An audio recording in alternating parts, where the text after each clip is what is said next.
organization that is based in Bulgaria, and then they send other people out into, they have 3 different countries, Iraq, Turkey, and another one that I'm forgetting right now.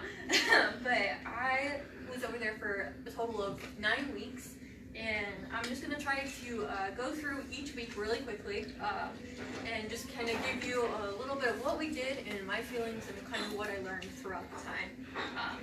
The start of week 1, I made the trip from Chicago all the way over to Sofia, Bulgaria. So I had to squish out the paper, the map, so you could see from one end to the other the whole trip that I made. I actually stopped in Philadelphia to meet my partner Grace, and she just graduated high school that day. So I had to, we spent the night there and watched her graduate, and the next day we continued on with an 8.5-hour flight to Frankfurt, Germany. And it was really amazing because after that we got on another flight and went another 2 hours to Sofia, Bulgaria, and finally landed after about 13.5 hours of flying total.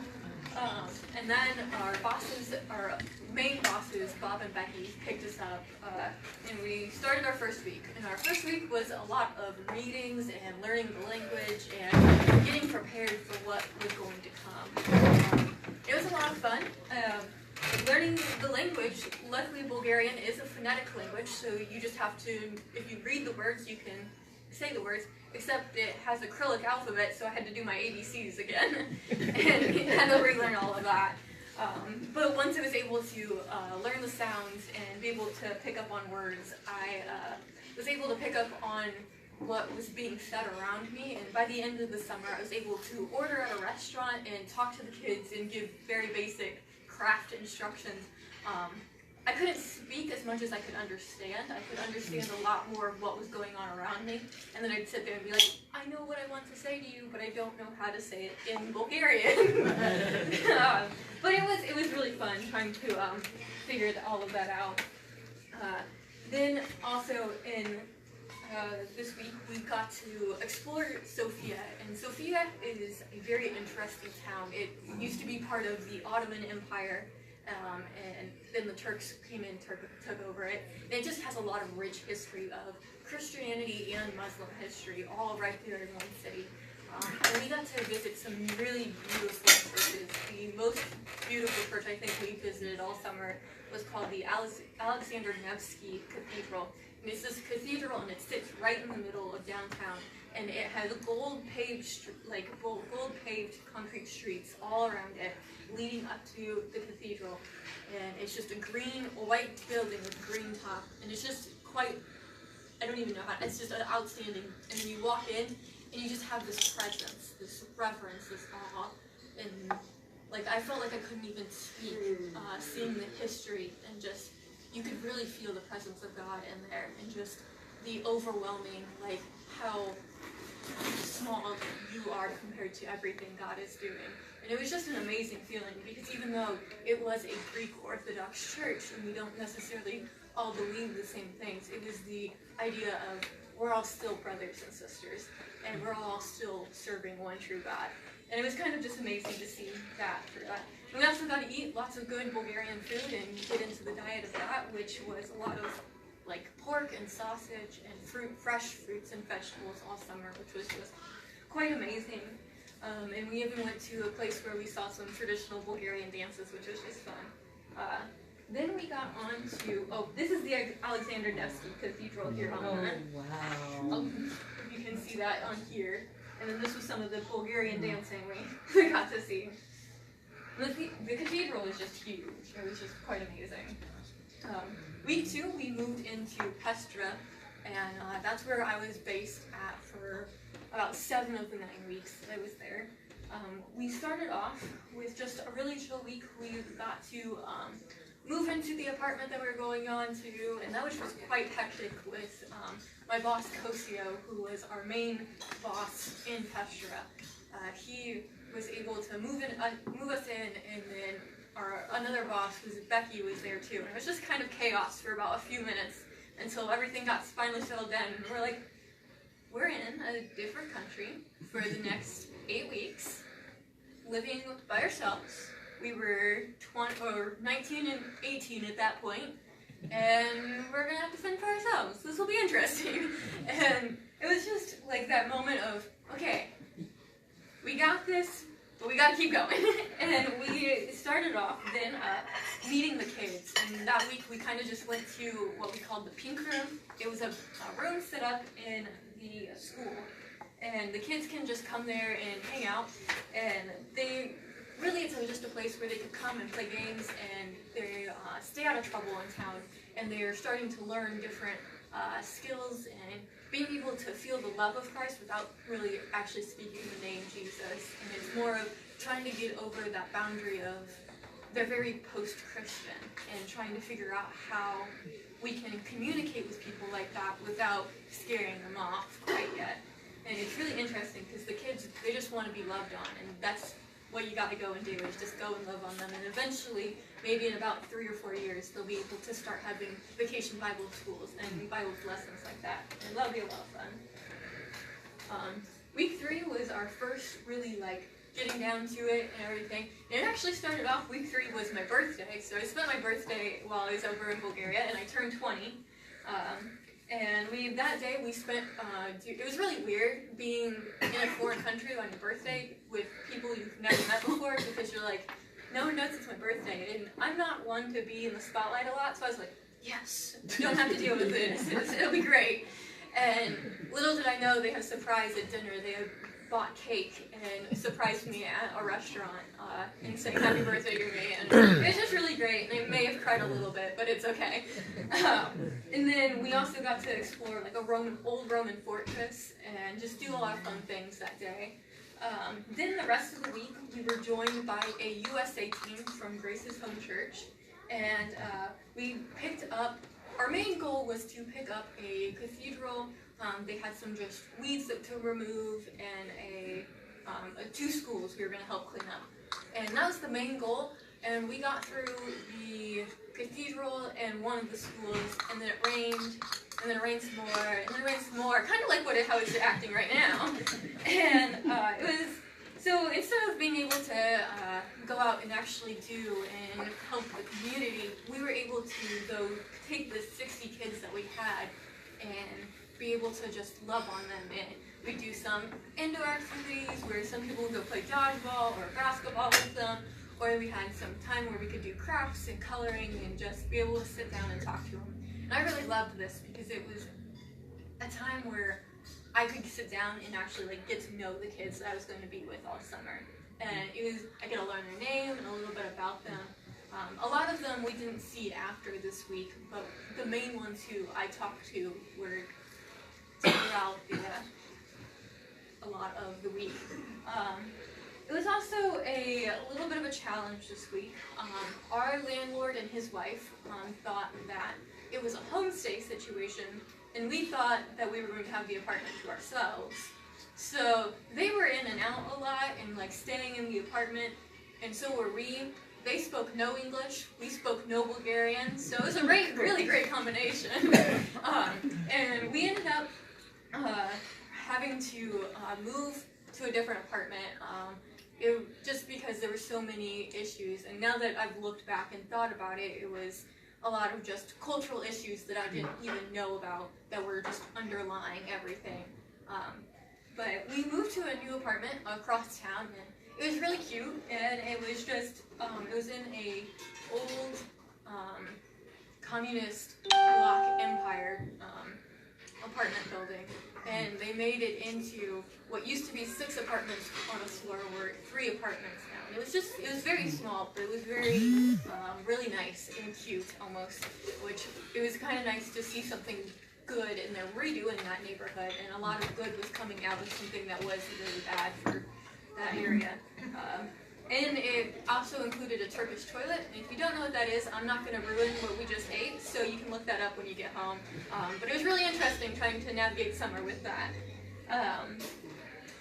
Then we were able to, after we got settled in there, we then got to move on to week 4, and we said goodbye to the USA team, which was really hard because I got really close to one of the moms there that was on the trip, and she was a lot like she was just very nice. And being able to have that mom figure when you're in another country was really nice, especially after being so homesick for 2 weeks. And she just helped us a lot with the moving and everything. So we were actually then went to Sophia to drop them off, and then came back and started the week. And we started the week doing what we called summer games, or junior summer Olympics, with the kids. And it was just a blast and a half. I'm going to have to read off the paper for this part, just so I get it all right. We played 7 different games. Nope, that's a lie. We played these games. We did long distance frisbee throw, an accurate frisbee throw, a bag toss, 50-meter sprint, a long distance run, a sack race, a shot put, and a 50-meter hop. And then the kids got to compete against each other, and then we handed out first, second, and third place medals. It was just a lot of fun, and I may have won the bag toss and the 50-meter dash, but I didn't want to brag too much because they were so amazed that bag toss was so easy for me, and I'm like, we have nothing else to do in the middle of Illinois except do cornhole. It was a lot of fun though, and all of the boys though, because I was doing a lot with like 4th, 5th, 6th grade boys, and they were like, well, I'm going to beat you, and I was like, okay. And just having that little competitions between the kids, and it was just a lot of fun, because you got to learn a lot of almost like slang Bulgarian terms for how to do things, and that was just really helpful, being able to build vocabulary again throughout there. Another thing we did was we handed out 5 trophies at the end for the top 2 male and female competitors, and then a person that helped us a lot, which was a really great thing at first, except that a lot of the kids got angry that they didn't get a trophy too, and we didn't see a lot of the kids after that week because they were so angry that we couldn't give everyone a trophy. And it's a lot with that culture, like how we give out participation awards for everything and everyone.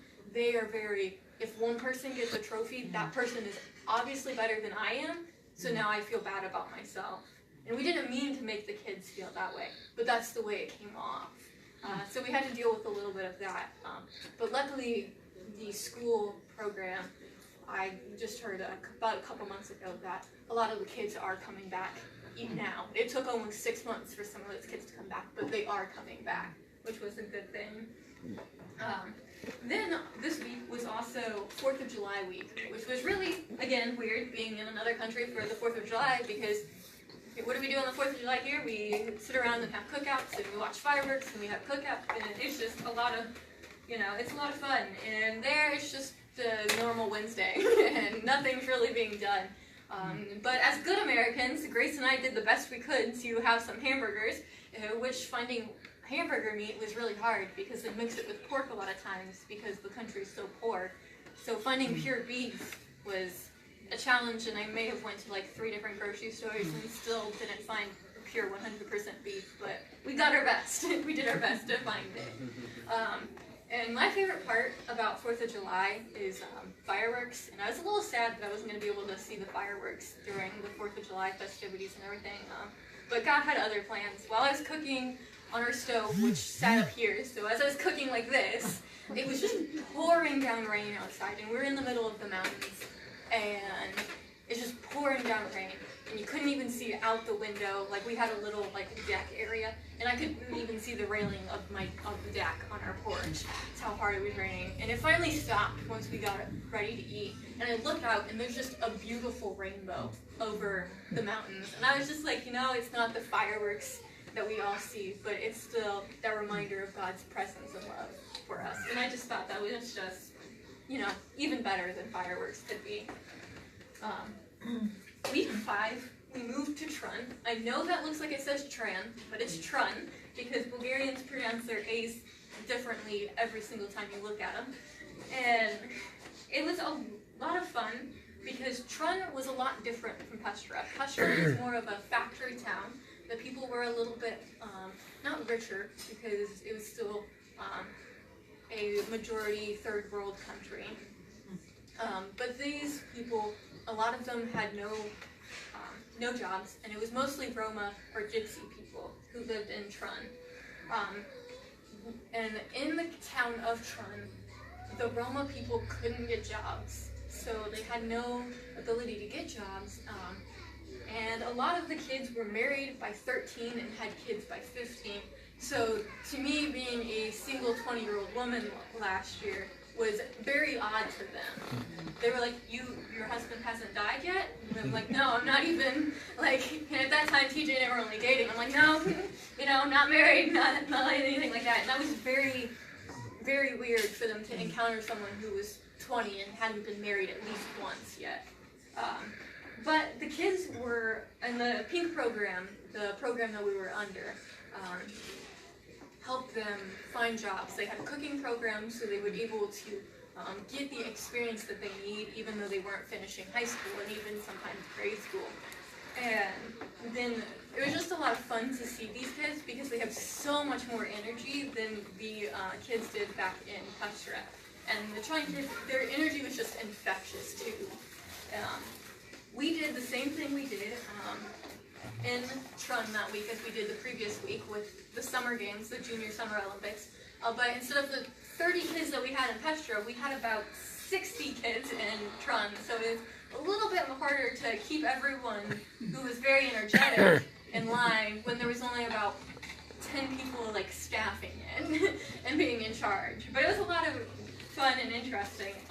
They loved to dance, and we'd have dance parties in the middle of each event, and they'd be like, they know how to do like the Cupid Shuffle, and there was even one that I hadn't heard of, but it was one that you move to and it tells you how to move, and it was just so much fun to watch them, and they would make sure everyone was dancing, like no one sat out on dancing.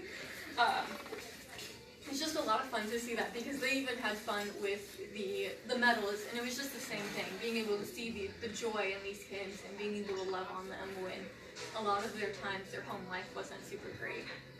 During this week too, I also, some of you might know this, I have shoulder issues, a previous shoulder injury from basketball, and it started acting up really bad during this week, and I actually had to visit 2 different doctors, and found out that they didn't want to do anything, and they were supposed to take x-rays of it, but no one would ever actually touch it because as an American, they were like, the American government will sue us if we hurt this person, is what their mentality is.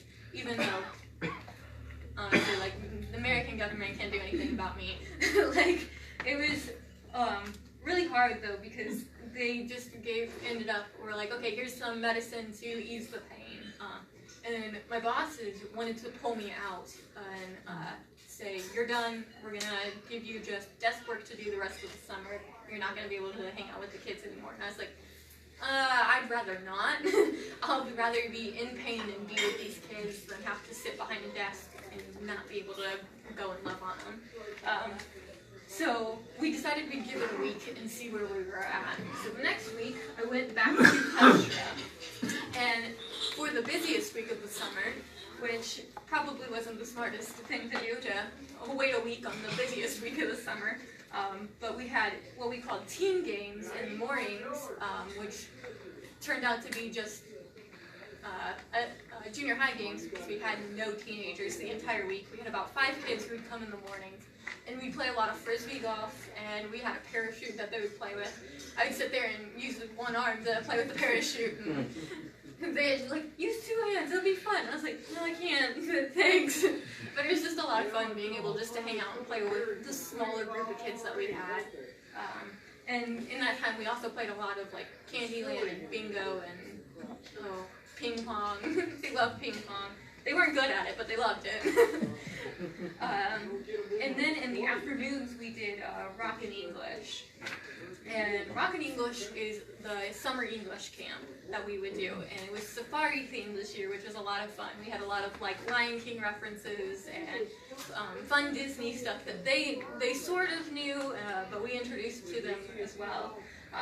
And I took on the lead role of Rockin' English as Grace took on for the games. That way I could sit down and just prepare the lesson and be able to hang out with them. And during that time, we would do a song and we'd do the lesson. and then we'd have a snack and a craft, and then we'd do a game. And the song and the lesson were the hardest time, where we tried to teach them the words and like what they mean. And it was a lot of fun trying to do that.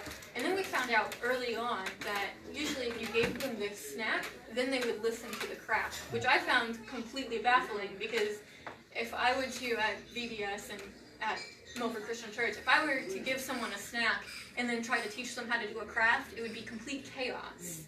But for them, it was, if you give them a snack, they'll focus on you because you gave them something, so now their attention's on you, which was really weird to me. But like as soon as I figured out how that worked, I was like, have food, here's all of the food in the world, okay, now this is how you're gonna do the craft. It was just a lot of fun, because the more food you gave them, the more attention they would pay more attention to you, so they would be able to do the craft by themselves, which was just a lot of fun. And then they would barter the food between each other, and it was just a lot of fun to watch that happen. This week, since we were watching my shoulder, I visited the hospital 2 more times. The first time was mostly, I had bought, because my mom's really smart, you should still listen to my mom, and we bought travel insurance, health insurance, just in case something would happen. But we spent the first day realizing that no one in Bulgaria actually would take travel medical insurance, because it would be a lot complicated, because they'd have to contact the EU, and then the EU would have to get back to them, and there was just too many hoops to jump through. So they were just like, we're not going to deal with it, you're going to have to suffer.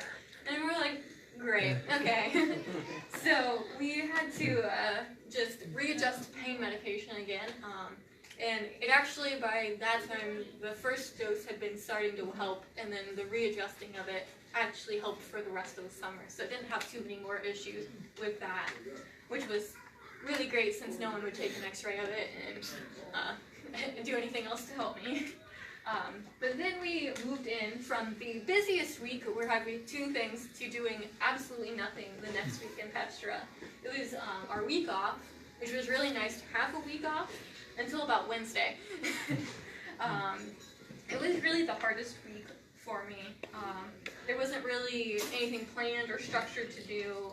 We would just go to the pink room and hang out with the kids and just have really like low-key, just sitting and coloring and sitting and talking, and a lot of just kind of goofing around. It was really probably the hottest week of the summer too, so it was kind of a good week to not have anything. But like I said, it was the hardest week for me. My partner and I, Grace, we started to get into a lot of tiffs and a lot of, she was just really ready to go home at week 7, and we still had about 2.5 weeks left at this point. And she was ready to be done, and her negativity, she's the kind of person where if she's negative, she's going to make sure everyone around her is negative as well. And it was just very hard for me to be able to be encouraging to her and lift her up, but keep myself up, and then still love the kids.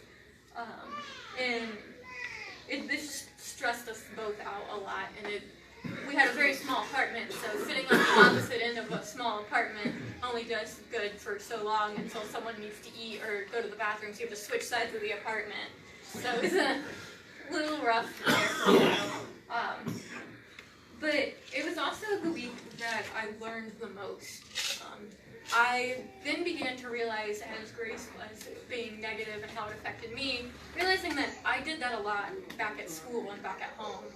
My negativity, like if I was negative about something, that's how I would react, and saw that a lot in myself. And I was like, well, I don't want to make people feel that bad about, things that they have no control over, and just because it was bothering me.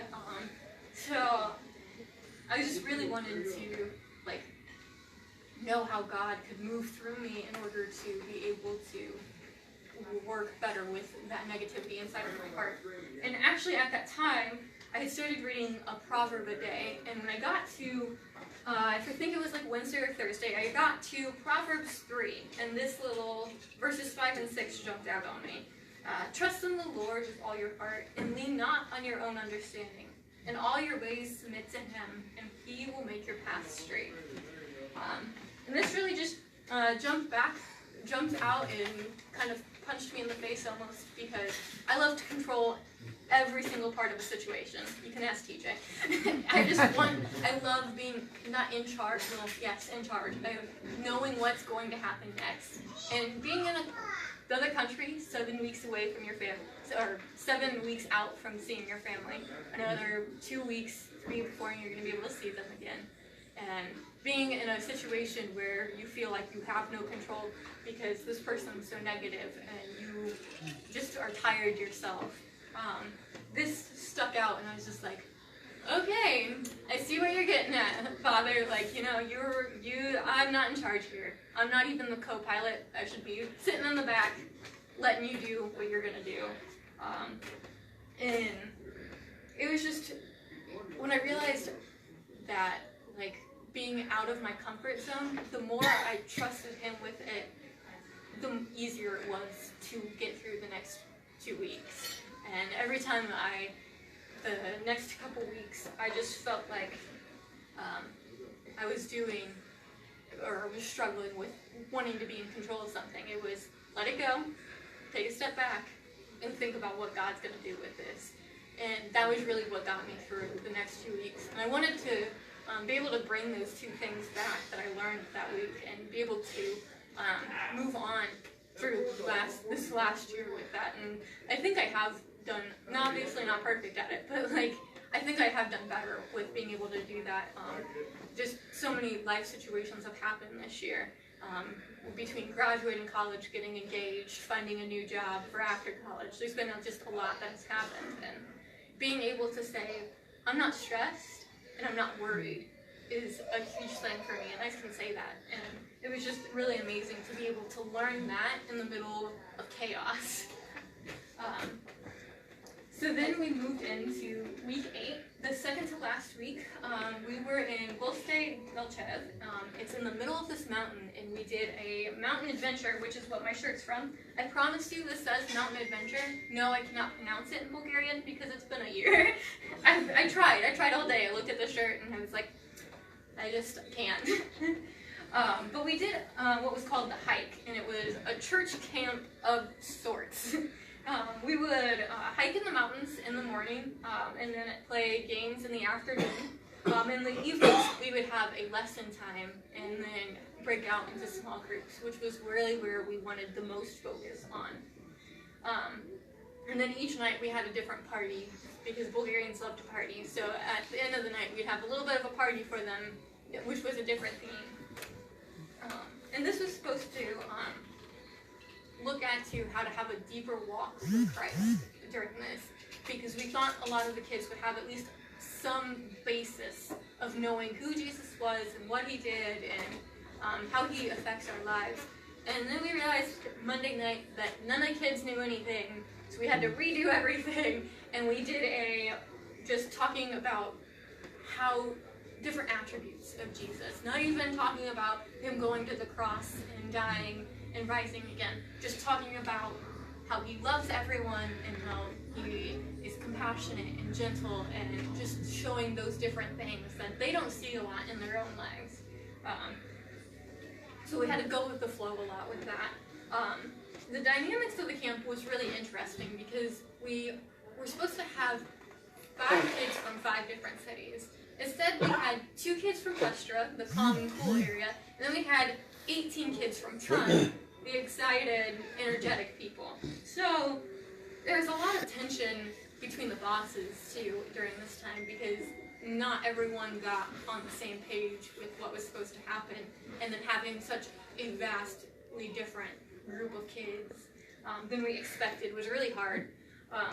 So a lot of the kids then would feel that tension and then play with it and try to irritate everyone that they could. And it was really, there was 4 interns that were there, and we really did our best to try to keep everyone like calm and cool and collected as best as we could. There was 2 boys that we had a lot of trouble with, but luckily we just were able to take them outside of the group activities, and they weren't able to participate in them, and everything kind of settled out again to being able to do this.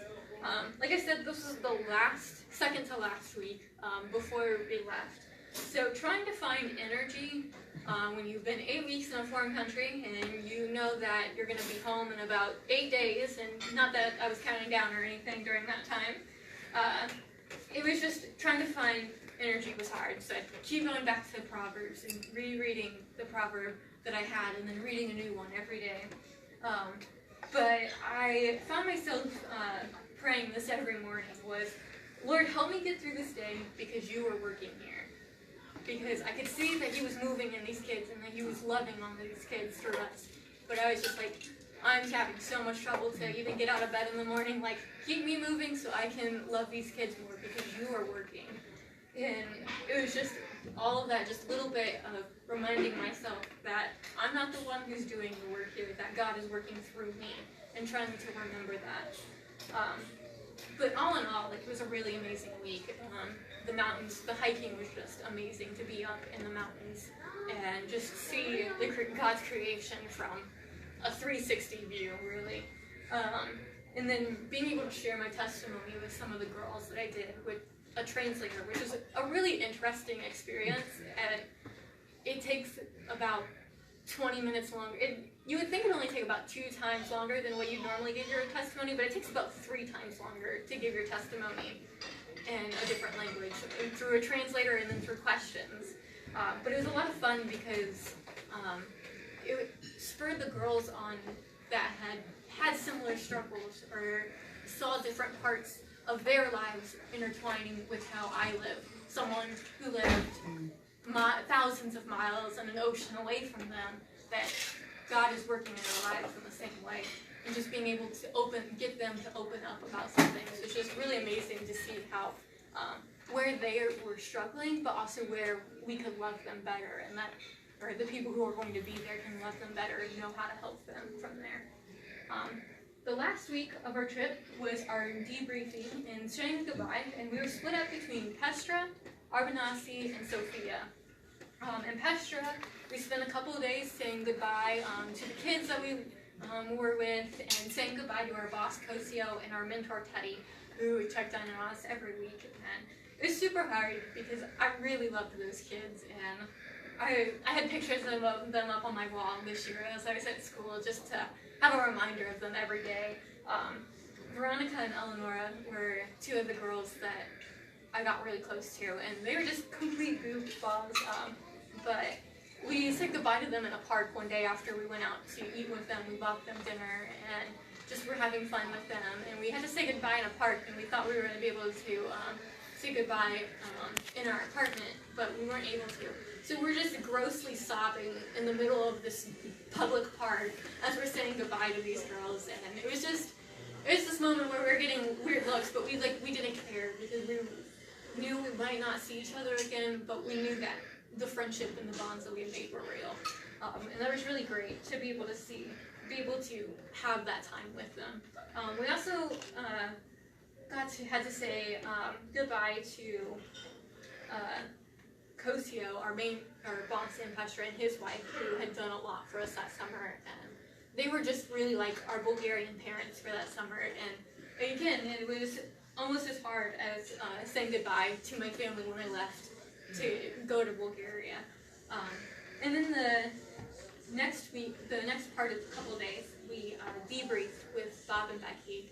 And it was really nice to have that time because we went to Arbanasi, which is a very historical town. It's about 12 miles away from the old capital.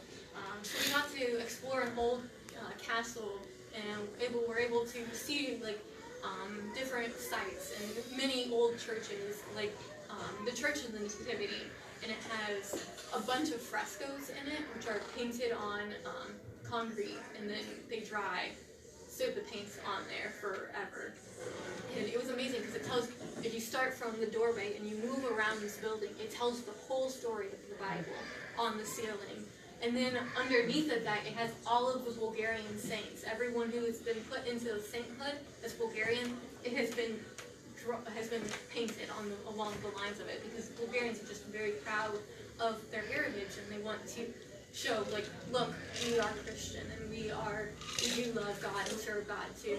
And it's just really amazing to see that, how if you were a Bulgarian going in there, you see, the story of the Bible, but then you always also see the story of Bulgaria underneath of it. It was just kind of really cool.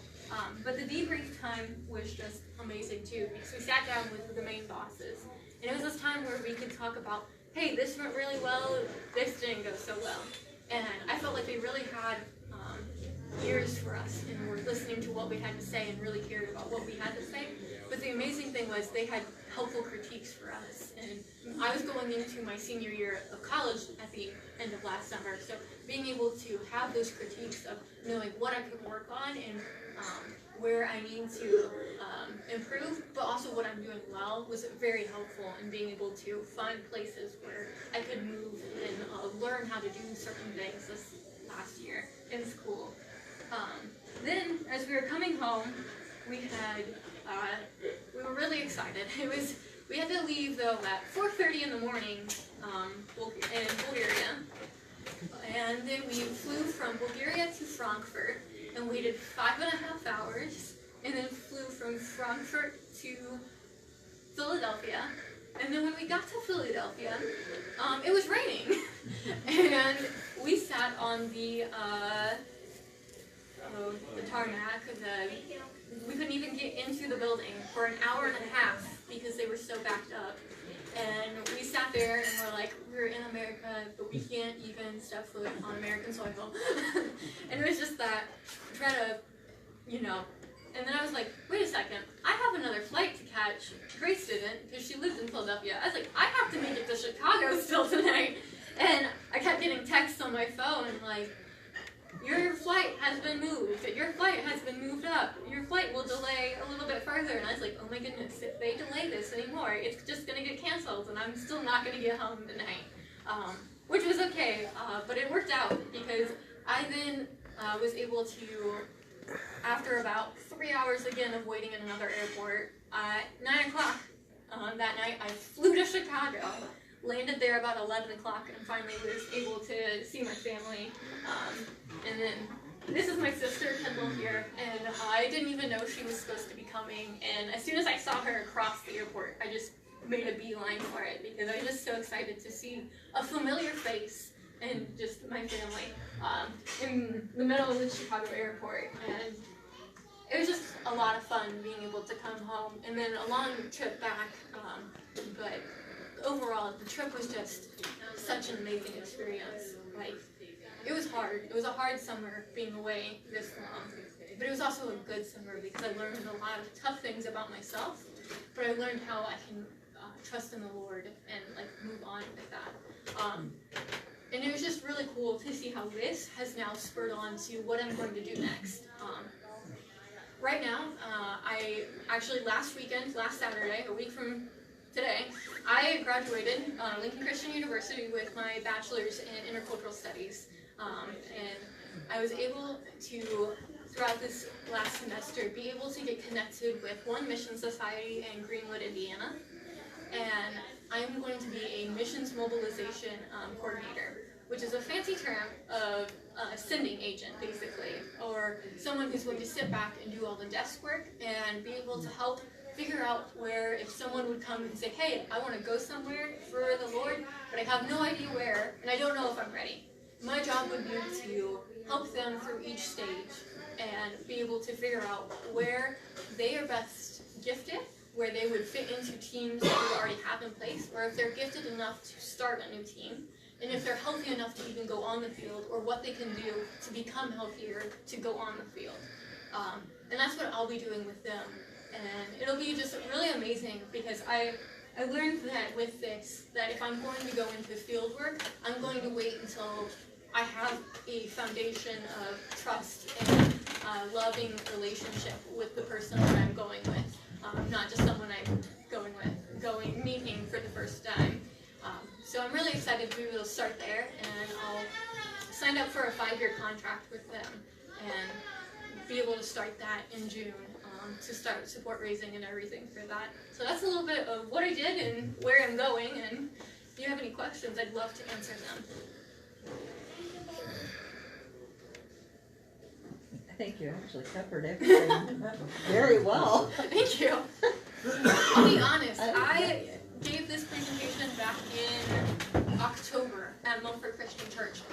not looked at it until this morning. I think You did a one wonderful thing job. that maybe some of the rest of them are more familiar with, your mission group has changed its name. Yeah. And a lot of them are probably used to it under its old name of OMS. Yeah, it's OMS, yeah.